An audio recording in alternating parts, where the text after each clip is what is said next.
بسم الله الرحمن الرحيم الحمد لله رب العالمين والعاقبة للمتقين والصلاة والسلام على سيدنا وسيدنا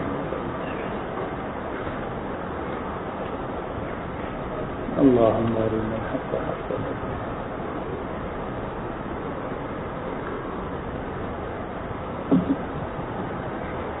بات چل رہی تھی صلح حدیبیہ کی کہ رسول اللہ صلی اللہ علیہ وسلم عمرہ تو نہ کر سکے، لیکن آپ نے حدیبیہ مقام پر مشرکین مکہ کے ساتھ صلح اختیار فرمائی اور شرائط طے کی گئیں کہ اگلے سال آپ تشریف لائیں گے اور آ کر عمرہ کریں گے۔ حضور صلی اللہ علیہ وسلم نے ہدی کے جانور نحر کیے اور اس کے بعد حلق اور قصر ہوا، اور حلق اور قصر کے بعد آپ نے مدینہ منورہ کی واپسی اختیار فرمائی۔ جب راستے میں آپ پہنچے، میری تقریباً آدھے راستے میں مکہ مکرمہ اور مدینہ منورہ کے درمیان تو یہ پوری صورت نازل ہوئی، انا فتحنا لک فتحا مبینا۔ تو صحابہ رضوان اللہ علیہ مجمعین جو تھے وہ ان کو اور زیادہ حیرانی ہوئی کہ یہ تو دب کر صلح ہوئی ہے اور ہم نے مشرکین کی شرائط جو ہیں وہ ساری کی ساری تقریباً تسلیم کی ہیں، تو یہ فتح مبین کیسی ہے؟ اسی لیے عمر فاروق رضی اللہ عنہ نے حضور صلی اللہ علیہ وسلم سے پوچھا، اب فتح ہوا یا رسول اللہ، کیا یہ فتح ہے؟ آپ نے فرمایا ہاں یہ فتح ہے، اور یہ فتح اس لیے فرمایا گیا انا فتحنا لک فتحا مبینا کیونکہ یہ آگے کے تمام فتوحات کا سبب اور ذریعہ بنی۔ علماء نے لکھا، اور جیسا کہ گزشتہ درس میں بھی ہم نے عرض کیا تھا کہ 13 سال آپ مکہ مکرمہ میں رہے اور 6 سال یہاں ہو گئے تھے، 19 سالوں میں جو مجاہدین آپ کے ساتھ مکہ مکرمہ سے مدینہ منورہ سے مکہ مکرمہ حدیبیہ میں روانہ ہوئے، صلح حدیبیہ میں تھے، ان کی تعداد 1400 تھی۔ بعض روایتوں میں 1300 آتا ہے، بعض روایتوں میں 1400 آتا ہے، اور بعض روایتوں میں 1500 آتا ہے، اور جمع اس طریقے سے ہے کہ جب آپ مدینہ منورہ سے روانہ ہوئے تو تعداد 1300 کی تھی، اور یہ مومنین مخلصین مجاہدین تھے، کیونکہ منافقی جو تھے وہ سارے منافق مدینہ رہ گئے، اور انہوں نے یہ کہا کہ جو عمرہ کرنے جا رہے ہیں تو یہ خود بھی مریں گے اور ہمیں بھی مروائیں گے، اور وہاں تو یہ کر نہیں سکتے، اس لیے جتنے منافق تھے وہ سب پیچھے رہ گئے۔ اسی کو قرآن نے فرمایا سیقول المخلفون اذا انطلقتم، نہیں وہ جو ہے نا کہ فاستغفر لنا یقولون بألسنتهم ما ليس في قلوبهم، کیا ہے جی؟ يقول المخلفون من الأعراب سيقول المخلفون من الأعراب شغلتنا أموالنا وأهلنا فاستغفر لنا، جب آپ واپس جائیں گے تو جتنے منافق ہیں اور یہ آپ کے پاس آ کر بڑی اپنی معذرتیں پیش کریں گے، یقولون بألسنتهم ما ليس في قلوبهم قل فمن يملك لكم من الله شيئا إن أراد بكم ضرا أو أراد بكم نفعا۔ تو آپ کے ساتھ 1300 روانہ ہوئے، یہ مومنین صادقین مخلصین تھے، اور پھر 100 حضرات جو ہیں وہ راستے میں ملتے چلے گئے، تو 1300 اور 100 1400، اور باقی جو 100 تھے ان میں خواتین تھیں اور بچے تھے اور وہ لوگ تھے کہ جن کا شمار مجاہدین میں نہیں ہے۔ تو اس طریقے سے یہ تینوں قسم کی روایات جو ہیں یہ جمع ہو جاتی ہیں۔ تو 13 اور 6 19 سال میں جو آپ کے ساتھی تھے ان کی تعداد کتنی ہوئی تھی؟ 1400۔ لیکن 2.25 سال کے بعد جب آپ مکہ مکرمہ کی فتح کے لیے روانہ ہوئے تو آپ کے ساتھیوں کی تعداد 10,000 تھی. آپ کے ساتھیوں کی تعداد 10,000 تھی. اور علماء نے لکھا کہ اس کے بہت سارے عجیب و غریب قسم کے نتائج نکلے. پہلا نتیجہ تو یہ نکلا کہ اب تک لڑائی چل رہی تھی تو مکہ کے لوگ جو تھے مشرکین مکہ وہ مسلمانوں کو نفرت سے دیکھتے تھے اور ملنا جلنا پسند نہیں کرتے تھے، کیونکہ آپ کو پتہ ہے کہ جب لڑائی ہوتی ہے تو دوسرے آدمی کی ہر چیز بری لگتی ہے، لیکن جب صلح ہو جاتی ہے اور آنا جانا شروع ہوتا ہے تو پتہ چلتا ہے کہ نہیں یہ باتیں اچھی ہیں اور یہ باتیں خراب ہیں. چنانچہ جو مشرکین مکہ تھے جب ان کے ساتھ صلح ہوئی اور راستے کھل گئے اور مدینے کے لوگ مکہ مکرمہ جانے لگے اور مکہ مکرمہ کے جو لوگ تھے وہ مدینہ آنے لگے اور آپس میں جناب ملاقاتیں شروع ہوئیں، تو مسلمانوں کا اخلاق اور کردار دیکھ کر انہوں نے اسلام قبول کرنا شروع کر دیا.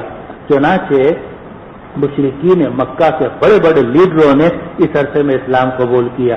خالد بن الولید رضی اللہ عنہ سیف من سیوف اللہ، آپ کو پتہ ہے کہ ابھی پتہ نہیں ہے بلکہ گزرا ہے کہ جب آپ حدیبیہ کی طرف روانہ ہوئے تھے تو روکنے والے کون تھے؟ خالد بن الولید. لیکن یہی خالد بن الولید صلح حدیبیہ کے بعد مسلمان ہو کر مدینہ منورہ آ گئے، کیونکہ قریب ہوئے تو قریب ہونے کی وجہ سے ان کو مسلمانوں کے اخلاق اور کردار سامنے آئے، اور یہ اس وقت میں مشرکین کے سب سے بڑے کمانڈر تھے.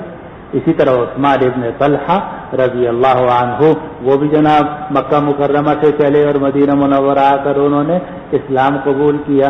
حضرت عمرو ابن العاص رضی اللہ عنہ جن کو کہا جاتا ہے احد دہات العرب، کہ عرب کے چند ذہین 4 ذہین ترین جو لوگ تھے ان میں سے ایک کون تھے؟ حضرت عمرو ابن العاص. انہوں نے آ کر اسلام قبول کیا. قصہ مشہور ہے، کہا ہاتھ پھیلائیے، آپ نے ہاتھ پھیلایا، انہوں نے اپنا ہاتھ سکھیڑ لیا الاخری ہی. تو آپ دیکھیے کہ صلح کے نتیجے کیا نکل رہا ہے کہ بڑے بڑے لوگ جو ہیں وہ مکہ مکرمہ سے آ کر مدینہ منورہ میں اسلام قبول کر رہے ہیں. تو مسلمانوں کی تعداد ایک دم 1400 سے کہیں پہنچ گئی 10,000 تک. ایک تو یہ فائدہ ہوا. دوسرا فائدہ یہ ہوا کہ اس راستے سارے بند تھے، آنا جانا مشکل تھا، ایک دوسرے پہ حملے ہو رہے تھے. جب صلح ہو گئی تو راستے کھل گئے. اب جب راستے کھل گئے تو رسول اللہ صلی اللہ علیہ وسلم نے تبلیغی وفود روانہ کرنے شروع کر دیے، تبلیغی خطوط روانہ کرنے شروع کیے. چنانچہ قیصر روم اور فارس کا کسریٰ فارس اور ہرقل وغیرہ وغیرہ، یہ جو آپ نے بدء الوحی کے اندر احادیث پڑھی کہ وہ جو قصہ سارا پیش آیا ابو سفیان کا اور حضرت جعفر ابن ابی طالب رضی اللہ عنہ کا کب پیش آیا تھا؟ صلح حدیبیہ کے بعد رستے کھلے تو حضور صلی اللہ علیہ وسلم نے تمام سلاطین عرب کو خطوط لکھے. چنانچہ آپ نے یمامہ خط لکھا، آپ نے بحرین خط لکھا، آپ نے مقوقس جو شاہ مصر تھا اس کو خط لکھا، آپ نے قیصر روم کو خط لکھا، آپ نے جناب کسریٰ کے جو کسریٰ فارس اس کو خط لکھا اور نجاشی حبشہ کو خط لکھا، اور ان میں سے کچھ لوگوں نے اسلام قبول کیا اور کم از کم اسلام کی آواز پھیلنی شروع ہوئی. تو صلح میں یہ فائدہ ہوتا ہے کہ ایک دوسرے کے ساتھ آنا جانا ہوتا ہے تو رستے کھل جاتے ہیں، اسلام کی دعوت آسان ہو جاتی ہے. اور آپ خود دیکھ رہے ہیں کہ جب سے سنگینی سختی ہوئی ہے، اس سے پہلے تبلیغی وفود ہمارے لیے آسان تھے امریکہ اور یورپ وغیرہ میں، لیکن جو یہ جو 9/11 کا واقعہ ہوا اس کے بعد تبلیغی وفود کے اندر کتنی پریشانی کھڑی ہو گئی جب تبلیغی وفود جانا مشکل ہو گئے. تو یہ ٹینشن کا یہ نتیجہ نکلتا ہے کہ وہ تبلیغی جو مسائل ہیں وہ رک جاتی ہیں. تو جب یہ صلح ہوئی تو صلح کے نتیجے میں تبلیغی وفود روانہ شروع ہوئے. یہ قصہ پیش آیا اور یہ فائدہ ہوا اور تبلیغ تیزی سے ہوئی اور لوگوں نے اسلام قبول کرنا شروع کیا. تیسرا فائدہ یہ ہوا کہ حضور صلی اللہ علیہ وسلم نے مشرکین مکہ سے صلح کر لی. صلح کر لی تو ادھر سے آپ کا ذہن فارغ ہو گیا. جب ادھر سے آپ کا ذہن فارغ ہو گیا تو آپ متوجہ ہوئے کس کی طرف؟ یہودیوں کی طرف.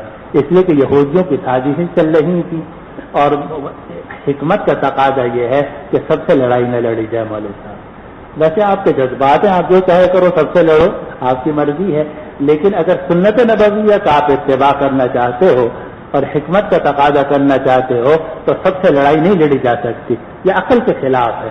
آدمی کو سوچ سمجھ کے تو حضور صلی اللہ علیہ وسلم نے مشرکین مکہ سے صلح کر لی، اور جب صلح حالانکہ دب کر صلح کی تھی، لیکن اس کے بعد کیا ہوا کہ آپ ذوالقعدہ میں واپس گئے، ذی الحجہ محرم 2 مہینے آپ نے آرام کیا، پھر اس کے بعد آپ خیبر کی طرف روانہ ہوئے، اور خیبر کے سارے قلعے آپ نے فتح کر لیے، 7 قلعے تھے وہ فتح ہوئے، اور جب یہ 7 قلعے فتح ہوئے تو خیبر کی جتنی زمینیں تھیں وہ مسلمانوں کے قبضے میں آ گئی۔ اب یہودی اکیلے رہ گئے، اب یہودی مشرکین مکہ اور ان کا تو ساتھ ٹوٹ گیا، کیونکہ مشرکین مکہ سے تو صلح ہو چکی ہے، وہ تو اب دخل دے نہیں سکتے تھے، تو حضور صلی اللہ علیہ وسلم نے یہودیوں کی جو سازشیں تھیں ان کو ختم کیا، اور جناب خیبر کے یہ سارے قلعے 7 قلعے آپ نے فتح کیے، اور ان 7 قلعوں کے فتح کرنے کا نتیجہ یہ ہوا کہ یہ سارا علاقہ بڑا زرخیز تھا، اور ساری کی ساری زمینیں زبردست پیداوار والی تھی، اور ان کے پاس یہودیوں کے پاس آپ کو پتا پیسہ بہت ہوتا ہے،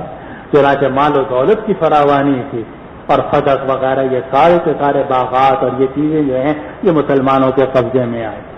نتیجہ کیا ہوا کہ مسلمانوں کی خوشحالی ہو گئی، چنانچہ خیبر سے پہلے مسلمان بہت تنگی اور ترشی کے ساتھ گزارا کر رہے تھے، لیکن جب خیبر کے یہ سارے قلعے فتح ہوئے تو یہ زرخیز علاقہ مسلمانوں اور مجاہدوں کے قبضے میں آ گیا، تو اللہ سبحانہ و تعالی نے جناب رستے کھول دیے، یہاں تک کہ ازواج مطہرات کہنے لگے اب ہمارے نسخے میں بھی کچھ اضافہ ہونا چاہیے الی آخرہ، جیسا کہ آپ نے پڑھ لیا۔ تو یہ سارے کے سارے فائدے کس سے ہوئے؟ صلح حدیبیہ سے، اور اسی کو قرآن نے فرمایا۔ اور آپ کو پتا ہے کہ حدیبیہ میں جو 1400 حضرات شریک ہوئے تھے، یہی وہ لوگ تھے جنہوں نے جا کر خیبر کے قلعوں پر حملہ کیا، اور جب خیبر کے قلعوں پر حملے کے لیے فوج روانہ ہونے لگی تو منافق اور جو دیہاتی تھے وہ کہنے لگے اب ہم بھی شاید چلیں گے، تو قرآن نے کیا کہا؟ سيقول المخلفون اذا انطلقتم الى مغانم لتاخذوها ذرونا نتبعكم، یہ کافر کہیں گے اب ہمیں چھوڑ دو ہم بھی تمہارے ساتھ چلتے ہیں، مکہ تو نہیں گئے لیکن یہاں چلتے ہیں۔ يريدون ان يبدلوا كلام الله قل لن تتبعونا كذلكم قال الله من قبل فسيقولون بل تحسدوننا بل كانوا لا يفقهون الا قليلا۔ وہ آپ والا پرانا سوال جواب یاد رکھو، قال اللہ ہے جی، تو یہ قال اللہ جو ہے یہ کہاں سے آیا تھا؟ یہ وحی غیر مطلوب کے ذریعے سے آیا تھا، اور اسی کو قرآن نے فرمایا وعدکم اللہ مغانم کثیرۃ تأخذونها فعجل لكم هذه وكف أيدي الناس عنكم، اور اسی صلح حدیبیہ کے نتیجے میں پھر اللہ سبحانہ و تعالی نے فتح مکہ کر دی، چنانچہ 2.25 سال بھی نہیں گزرے تھے کہ اللہ سبحانہ و تعالی نے مکہ مکرمہ کو فتح کروا دیا۔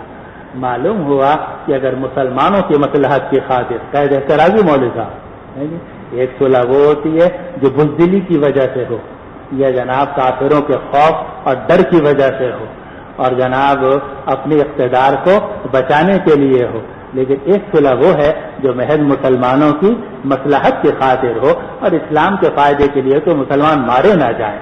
تو ایسی صورت میں اگر مسلمانوں کی مصلحت کی خاطر وقتی طور پر دب کر صلح بھی اختیار کر لی جائے تو اس کی بھی شریعت نے اجازت دی ہے، اور صلح حدیبیہ اس کا سارا قصہ جو ہے یہ اس کی دلیل بن رہا ہے۔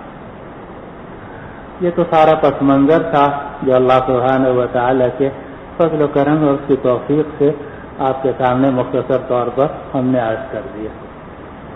اب یہ باب جو آپ نے پڑھا تھا تو اس میں ایک حدیث آپ نے پڑھی تھی، تو جو حدیث پڑھی تھی میرے خیال ہے اسی کا ترجمہ ہم کر لیتے ہیں، اور ہمارے استاد بھی ہیں، چچا بھی ہیں، اور العم سن وہ ابھی تو باقی ہیں، تو انہوں نے فرمایا کہ نہیں تم یہ کتاب المغازی ابھی نہ شروع کرو بلکہ کتاب الدعوات شروع کر دو۔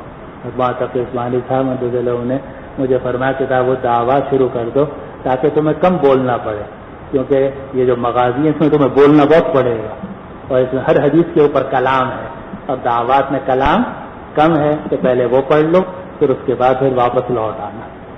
لیکن بہرحال یہ ایک حدیث ہے کیونکہ آپ پڑھ چکے ہیں تو اس کا ترجمہ عرض کر دیتا ہوں۔ یہ روایت ہے زید بن خالد جوہنی رضی اللہ عنہ کی کہ ہم رسول اللہ صلی اللہ علیہ وسلم کے ساتھ حدیبیہ والے سال نکلے تو ہمیں بارش آ گئی رات میں، تو رسول اللہ صلی اللہ علیہ وسلم نے ہمیں صبح کی نماز پڑھائی اور پھر ہماری طرف متوجہ ہوئے اور فرمایا تمہیں معلوم بھی ہے تمہارے پروردگار نے کیا فرمایا؟ ہم نے کہا اللہ رسول ہی کو معلوم ہے۔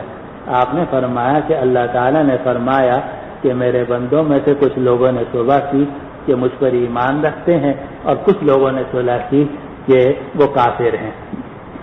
جو لوگ یہ کہتے ہیں کہ ہم پر بارش ہوئی ہے اللہ تعالیٰ کی رحمت اور اس کے رزق اور اس کے فضل کے ساتھ، تو وہ تو مجھ پر ایمان رکھتے ہیں اور ستاروں کا انکار کرتے ہیں۔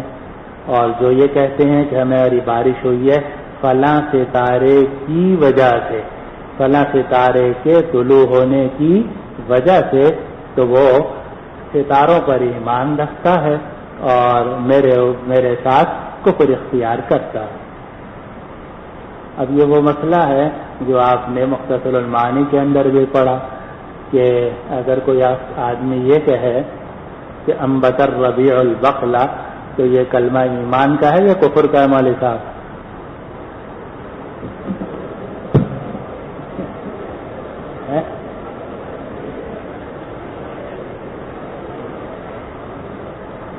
کیا فرماتے ہیں؟ یہ کلمہ ایمان کا ہے یا کفر کا ہے؟ تفصیل ہے اس میں، تفصیل۔ ہمارے ایک دوست ہیں، ان کا بھی میں مشکات پڑھاتا تھا، تو وہ ہمارے ایک ساتھی تھے، اللہ تعالیٰ انہیں خوش رکھ کے مکہ مکرمہ کے آئے تھے۔ تو اکثر ایسا ہوتا تھا کہ میں سوال کر دیتا تھا طالب علموں سے کہ بھئی یہ جائز یا ناجائز، تو بعض ساتھی کہتے تھے جائز، بعض ساتھی کہتے تھے ناجائز۔ تو میں پھر عرض کرتا تھا کہ نہیں، اس کی یہ صورتیں جائز ہیں اور یہ صورتیں ناجائز۔ تو جب کئی مرتبہ ایسا ہو گیا، بہت مرتبہ، تو ان کو یہ اصول ہاتھ آ گیا۔ چنانچہ جب میں ان سے کہتا تھا کہ بھئی یہ جائز ہے یا ناجائز، کہنے کہ اس میں تفصیل ہے۔ تو حقیقت بھی یہ ہے، یہ جو ہم فوراً حکم لگا دیتے ہیں حرام کا یا شرک کا یا کفر کا، یہ اپنی جذباتیت یا کم علمی کی وجہ سے ہوتا ہے، ورنہ تفصیل ہوتی ہے۔ چنانچہ اگر کوئی کافر یہ کہے انبت الربیع البقلہ، تو وہ اسناد حقیقت عقلیہ سمجھی جائے گی اور وہ کلمہ کفر کا سمجھا جائے گا۔ لیکن اگر کوئی شخص مومن ہو اور اللہ سبحانہ و تعالی پر ایمان رکھتا ہو اور عقیدہ اس کا درست ہو، اور وہ یہ کہے انبت الربیع البقلہ، تو پھر ہم اس کو حقیقت عقلیہ پر محمول نہیں کریں گے، بلکہ مجاز عقلی پر محمول کریں گے، اور ہم یہ کہیں گے کہ اس نے مجازن نسبت کی ہے۔ اور مجازن نسبت کرنا جائز یا ناجائز؟ جائز ہے مولوی صاحب، حقیقتاً نسبت کرنا تو ناجائز ہے، لیکن مجازن جو ہے وہ نسبت کرنا یہ جائز ہے۔ اس لیے انبت الربیع البقلہ، بالکل یہی حال ہے اس جملے کا کہ اگر کوئی آدمی جو ہے وہ یہ کہے کہ فلاں ستارے کی وجہ سے بارش ہوئی ہے، اور یہ اعتقاد رکھتا ہو کہ سبب حقیقی، مسبب حقیقی یہ ستارہ ہے، تو صورت کے اندر یہ کلمہ کفریہ سمجھا جائے گا اور اس کا کہنے والا کافر ہو جائے گا۔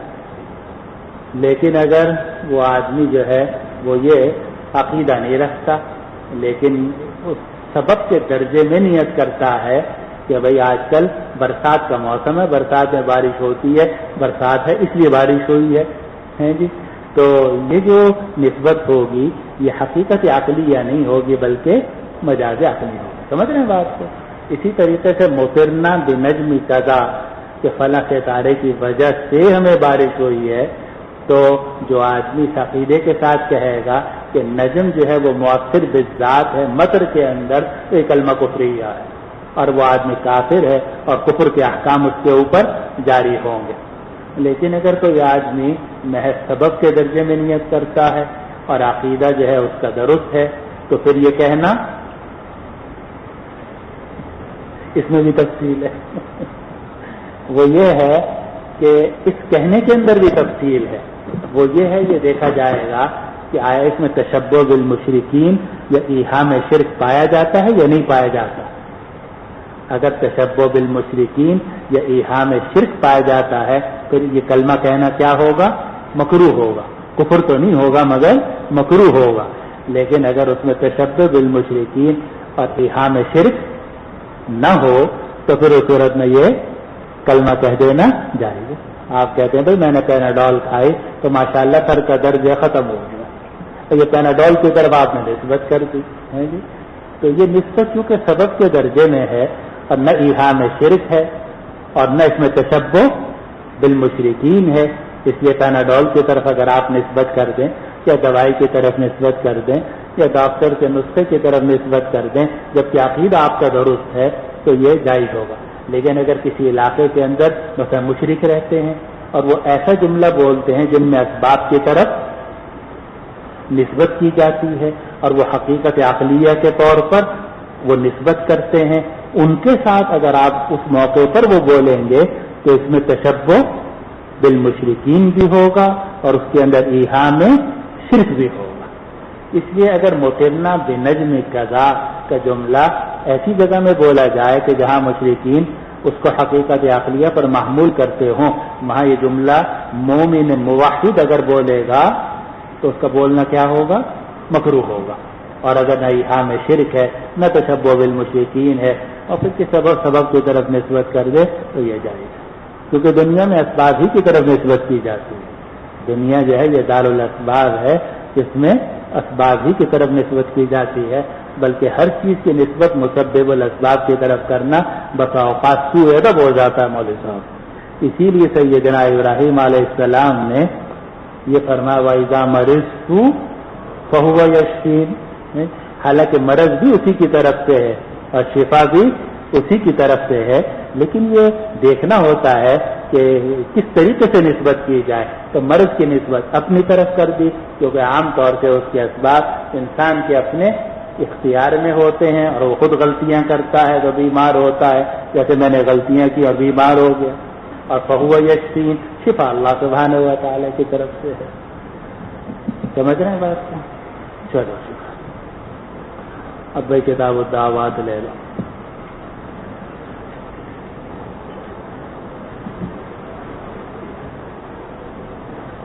کیا ہے 929 اچھا 932 ہے بھائی.